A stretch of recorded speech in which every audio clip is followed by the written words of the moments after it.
Bonjour, aujourd'hui on va voir le guide pratique pour la dissolution de votre entreprise. Pour ce faire, on va débuter par les causes de dissolution.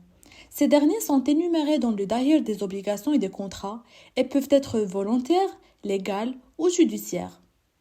Commençons tout d'abord par les causes de dissolution volontaire. Premièrement, la volonté commune des associés. Les associés ont le pouvoir de mettre fin à la société à tout moment, relevant de leur autonomie de volonté. Deuxièmement, la renonciation d'un associé sans durée déterminée. Un associé peut provoquer la dissolution s'il renonce de bonne foi et 3 mois avant la fin de l'exercice social, lorsque la société a une durée indéterminée. Troisièmement, la fusion. La fusion de deux sociétés peut se faire par absorption ou par la création d'une nouvelle entité, entraînant la dissolution des sociétés existantes. Passons maintenant aux causes de dissolution légale. Premièrement, l'expiration de la durée de la société. Une société constituée pour une durée déterminée doit être dissoute à la fin de cette période, sauf prorogation décidée par les associés. Deuxièmement, réalisation de l'objet social.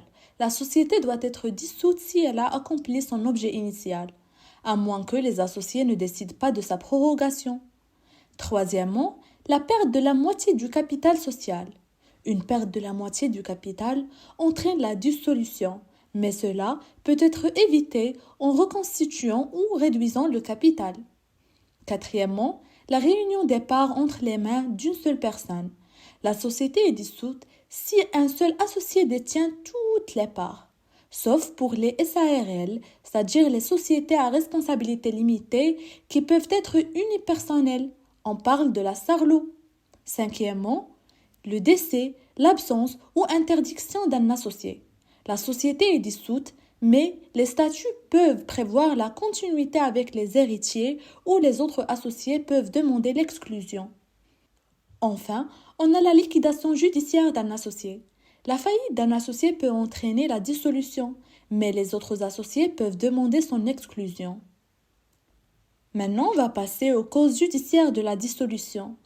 La dissolution judiciaire peut être demandée par un associé en cas de divergence grave entre les associés ou en cas de manquement d'un associé à ses obligations. La dissolution d'une entreprise au Maroc est effectivement un processus réglementé qui nécessite une conformité stricte avec la législation en vigueur. Maintenant, on va voir les étapes de dissolution qui sont communes à la plupart des formes juridiques d'entreprises au Maroc. Premièrement, on a l'Assemblée générale extraordinaire. L'AGE doit être convoquée conformément aux dispositions légales et statutaires. Un procès-verbal de l'AGE doit être rédigé spécifiant la décision de dissolution et la majorité obtenue. Deuxièmement, la nomination du liquidateur. Le liquidateur peut être un actionnaire, un associé ou une personne extérieure à l'entreprise. La décision de nomination doit être enregistrée au registre de commerce. Troisièmement, la cessation d'activité. Toutes les opérations commerciales doivent être arrêtées, mais des actions spécifiques peuvent être nécessaires en fonction du type d'entreprise. Les employés doivent être informés conformément aux lois du travail. Quatrièmement, la publication de la décision. L'avis de la dissolution doit être publié dans le journal d'annonce légale et doit contenir les informations précises sur la dissolution et les modalités de règlement des créances. Les créanciers doivent être informés individuellement. Cinquièmement, on a la liquidation des actifs. Le liquidateur doit évaluer les actifs de manière précise. La vente ou le transfert des actifs doit être réalisé de manière transparente. Sixièmement, règlement des dettes.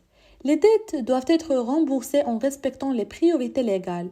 Un état des dettes et des créances doit être établi.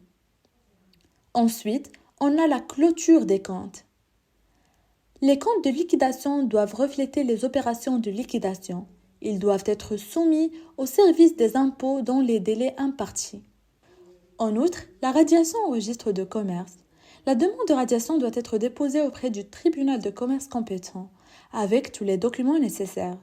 Le certificat de radiation est délivré après vérification de la conformité du dossier. En plus, l'avis au bulletin officiel.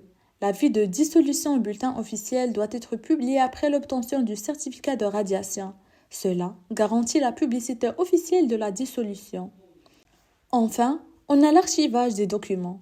Tous les documents liés à la dissolution, y compris les procès-verbaux de l'AGE, les rapports de liquidation, etc., doivent être conservés conformément à la législation en vigueur.